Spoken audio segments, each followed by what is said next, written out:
दोस्तों स्वागत है अज के लाइव से ਤੁਸੀਂ ਸਾਡਾ ਇਹ ਲਾਈਵ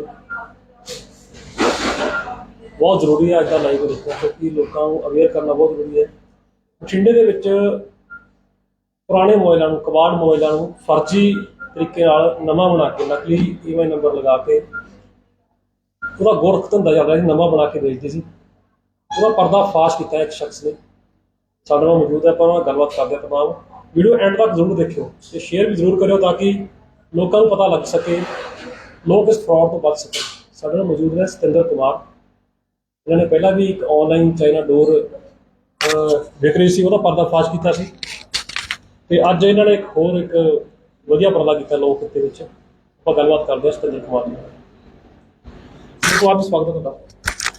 नमस्कार देव जी, आप सबका स्वागत है। चर्चा हो रही है मोबाइल से ਜਿਹੜੇ ਨਾਮੀ ਕੰਪਨੀ ਹੈ ਉਹਦਾ ਜਿਹੜਾ ਸੀਗਾ ਈਐਮਆਈ ਨੰਬਰ ਬੋਲ ਕੇ ਕਰ ਰਹੇ ਸੀਗੇ ਤੇ ਕੀ ਮਾਮਲਾ ਕੀ ਹੈ ਸਾਰਾ डिटेल से दसो।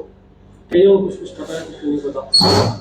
देव जी मैं यहाँ पे आपको बताना चाहूँगा कि ये जो मोबाइल का जो मामला है, अगर देखा जाए तो एक तरीके से बहुत ही संजीदा मामला कह सकते हैं इसको।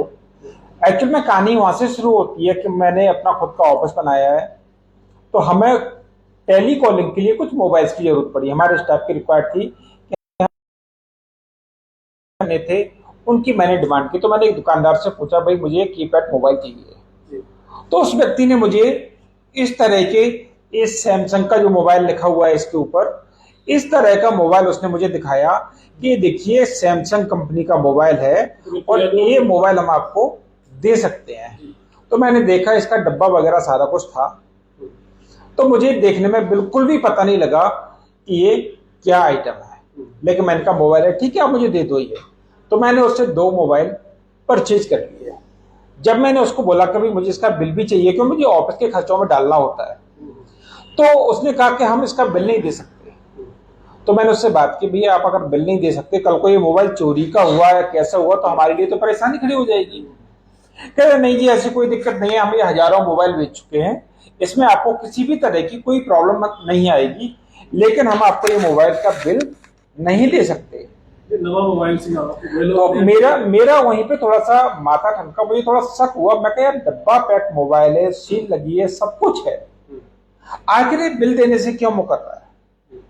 तो मुझे डाउट हुआ। जब मैंने घर जाके इस मोबाइल को देखा तो मैंने चेक किया, इसके ऊपर जो MII नंबर लिखा था, IMI जो नंबर होता है जिससे फोन प्रेस होते हैं, तो वो भी मैं आपको दिखाऊंगा कि किस तरीके से हुआ। मैंने उस IMI नंबर को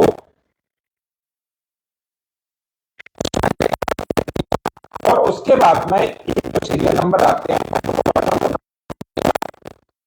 उससे IMI नंबर का ओरिजिनल आ गया।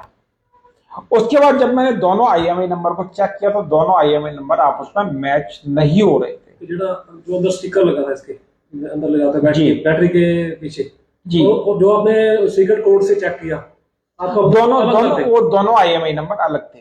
तो मेरा जो शक था वो यकीन में बदल गया। इसके बाद में मैंने SSP भटिंडा से कांटेक्ट किया और जो मोबाइल मैंने परचेज किए थे वो मोबाइल लेके मैं SSP भटिंडा के पास गया। कितने मोबाइल किए थे? मैंने 2 मोबाइल परचेज किए थे। तो उसके बाद मैं SSP भटिंडा के पास गया। मैंने जब उनसे बात की, पहले मैंने फोन पे बात की एक दिन पहले, क्योंकि मुझे स्टिंग ऑपरेशन करना था, ये मुझे डाउट था। तो मैंने SSP साहब से इसकी अप्रूवल ले ली कि भाई हम इस तरीके से फोन को खरीदना चाहते हैं कल को, क्योंकि मुझे भी कोई परेशानी ना हो। तो उन्होंने ओके कर दिया कि ठीक है आप ले सकते हो। उसके बाद जब इस फोन को मैं SSP साहब के पास लेके गए तो उन्होंने अपने रीडर को बुलाया और उन्होंने इसकी ड्यूटी CI2 की ड्यूटी लगा दी कि आप इस मामले को ट्रेस कीजिए। उसके बाद उन्होंने मुझे CI2 के पास भेज दिया। जब हम CI2 के पास गए, उनसे बैठ के बात की, सारा मामला डिस्कस किया। ऑलरेडी देखा जाएगा तो वो इस मामले पे पहले से कुछ काम कर रहे थे, उनको जानकारी थी कि इस तरीके का माल मार्केट में आ रहा है, लेकिन बात वही थी कुछ एविडेंस की जरूरत थी, कंप्लेंट की जरूरत होती, कंप्लेंट की शिकायत की जरूरत होती। तो एज ए कंप्लेंटेंट मैं बन गया उनका।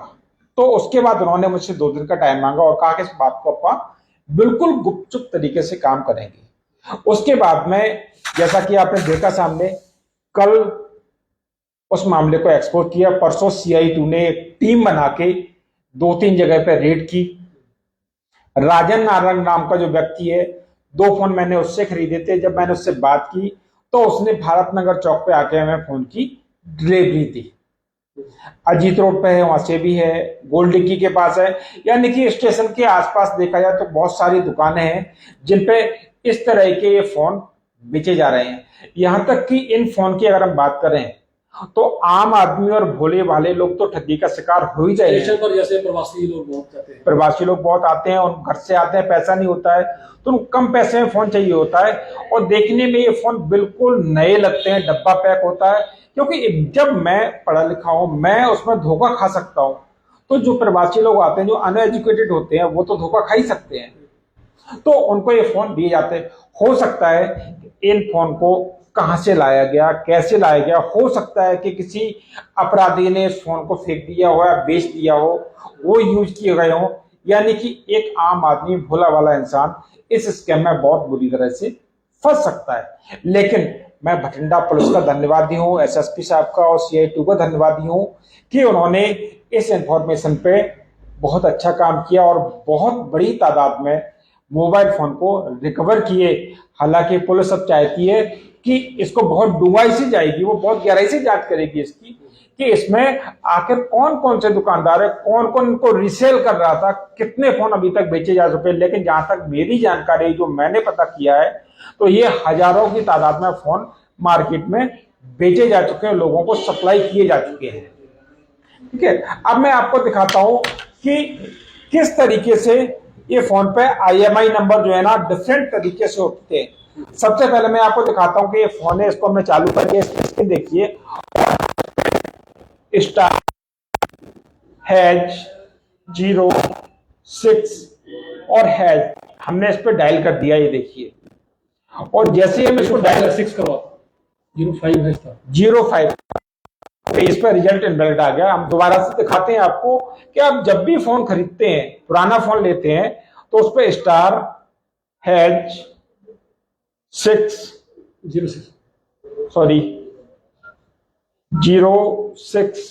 और हैश हम डायल करते हैं, तो ये देखिए यहाँ पे एक IMI नंबर लिखा हुआ आया है। देखिए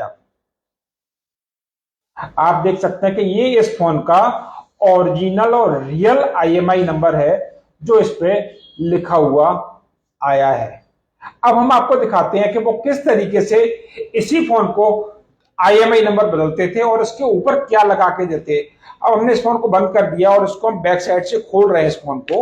ये देखिए, हमने खोला इसको और हमने इसकी बैटरी निकाल दी, लेकिन इसके ऊपर आप देखेंगे कि एक स्टिकर लगा हुआ है बैटरी के नीचे, उसके ऊपर अलग अलग नंबर लिखे हुए हैं। आप देख सकते हैं कि जो IMI नंबर उस फोन के ऊपर लिखा था, लेकिन इस प्लेट के ऊपर वो IMI नंबर नहीं है। तो आप समझ सकते हैं कि कितनी होशियारी से और कितनी बेबाकी से ये डुप्लीकेट मोबाइल फोन का धंधा चलाया जा रहा था। यही नहीं, इसके अलावा सैमसंग जैसी मान्य ब्रांडेड कंपनी के साथ के नाम पर बहुत बड़ा फ्रॉड किया जा रहा था। यानी कि एक तरीके से धोखा किया जा रहा था हम लोगों के साथ में, कंपनी के साथ फ्रॉड किया जा रहा है। और जब डुप्लीकेट माल बनाया जा रहा है तो सेल टैक्स यानी कि सरकार को हर तरह से कहीं ना कहीं इस स्कैम के जरिए नुकसान पहुंचाने की कोशिश की जा रही थी। हो सकता है आपने पिछले दिनों काफी बार देखा होगा कि जेल में अक्सर फोन मिलते हैं, तो आपने देखा होगा कि अक्सर जब भी पकड़े जाते हैं वो इस तरह के फोन अक्सर देखने में आते हैं। तो कहीं ना कहीं पुलिस को ये जांच भी करनी चाहिए कि जो जेल में फोन मिले हैं, कहीं वो इनके द्वारा ही बनाए गए वो फोन वहां पे सप्लाई तो नहीं किए जा रहे थे। इसके अलावा मैं यही कहूंगा कि भटिंडा पुलिस का बहुत बहुत धन्यवाद है इसमें कि उन्होंने बहुत बड़े ऑपरेशन को अंजाम दिया और इसकी बहुत गहराई से जांच करे और जितने भी लोग इसमें संलिप्त पाए जाते हैं सब पर सख्त सख्त कानूनी करनी चाहिए। देखो 100 में से 80 लोग बात करिए सैमसंग का मोबाइल ही छोटा लेना कीपैड वाला देते हैं, तो लगता है बड़े लेवल पर ये स्कैम। देखो देव जी, मैं यहाँ पे आपको ये बताना चाहूंगा एक्चुअल में क्या है, ये फोन बहुत पहले से चल रहा है, आज से नहीं है, बहुत लंबे टाइम से सैमसंग का फोन चल रहा है। इसका एक फायदा ये भी है कि एक तो ये छोटा फोन है, दूसरा फायदा क्या होता है कि जो एंड्रॉइड फोन जो आते हैं ना, इसमें बहुत तरह की ऐप वगैरह चलती हैं, तो इसका जो बैटरी बैकअप है ना कुछ घंटों का होता है, कुछ घंटों के बाद में बैटरी बैकअप डाउन हो जाता है, लोग परेशान होते हैं। तो अक्सर लोग इसको पसंद इसलिए भी करते हैं क्योंकि इसको एक बार चार्ज कर लिया और सिर्फ कॉलिंग ही करनी होती है इसमें, क्योंकि इसमें कोई ऐप नहीं है, कोई गेम नहीं है, नहीं चलता है। तो ये इसकी एक बार चार्ज की गई बैटरी 3 से 4 दिन इंसान के बड़े आराम से निकाल देती है। तो इसका फायदा उन्होंने यही सोच के उठाया कि भाई छोटे फोन है, प्रवासी लोग आते हैं, उन्होंने कुछ चलाना तो होता नहीं है, तो कहीं ना कहीं इस चीज को इसलिए भी यूज किया जाता है, इस फोन का बहुत बड़े लेवल पे यूज किया जाता है कि इसका बैटरी बैकअप जो है ना बहुत अच्छा होता है, इसलिए भी इसका यूज किया जाता है। ठीक है, धन्यवाद सुरेंद्र जी, आपने इतने बड़ा जो स्कैम है उसका पर्दाफाश किया। उम्मीद है आगे भी आप इसी तरह से लोगों के हित में काम करते रहेंगे। तो ਸਾਰਿਆਂ ਨੂੰ ਦੋਸਤੋ ਬੇਨਤੀ ਹੈ ਕਿ ਇਹ ਵੀਡੀਓ ਜਿਹੜੀ ਹੈਗੀ ਹੈ ਉਹਨੂੰ ਵੱਧ ਤੋਂ ਵੱਧ ਸ਼ੇਅਰ ਜ਼ਰੂਰ ਕਰਿਓ ਤਾਂ ਕਿ ਲੋਕਾਂ ਤੱਕ ਇਹ ਹਰ ਵਿਅਕਤੀ ਤੱਕ ਇਹ ਗੱਲ ਪਹੁੰਚੇ ਕਿ ਇਸ ਤਰ੍ਹਾਂ ਜੋ ਸਕੈਮ ਦਾ ਸ਼ਿਕਾਰ ਨਾ ਹੋਈਏ, ਆਪਾਂ ਕਿਸੇ ਮਾਮਲੇ ਦੇ ਵਿੱਚ ਆਪਾਂ ਫਸ ਗਏ ਕਿਉਂਕਿ ਜਿਹੜੇ ਫੋਨ ਹੈਗੇ ਆ, ਇਹ ਜਿਹੜੇ ਮੋਬਾਈਲ ਹੈ, ਇਹ ਨਹੀਂ ਪਤਾ ਕਿਸੇ ਨੇ ਕ੍ਰਾਈਮ ਕਰਕੇ ਕਿਤੇ ਸਿੱਟਦੇ ਹੋਣ ਕਿ ਕਬਾੜ 'ਚ ਪੁਰਾਣੇ ਫੋਨ ਲੈ ਜਾਂਦੇ ਆ ਅਤੇ ਉਹਨਾਂ ਨੂੰ ਨਵਾਂ ਬਣਾ ਕੇ ਨਕਲੀ EMI ਨੰਬਰ ਲੈ ਕੇ ਉਸ ਦੇ ਵੇਚਿਆ ਜਾਂਦਾ। ਤਾਂ ਸਤਰਕ ਰਹੋ ਤੇ ਸੁਰੱਖਿਅਤ ਰਹੋ। ਦੇਖਦੇ ਹੋ ਤੁਹਾਡਾ ਆਪਣਾ ਚੈਨਲ 5 ਪਾਣੀ TV। ਮੈਂ ਦੇਵਕਰਨ, ਸਾਰਿਆਂ ਦਾ ਬਹੁਤ ਬਹੁਤ ਧੰਨਵਾਦ। ਜੈ ਹਿੰਦ, ਜੈ ਭਾਰਤ।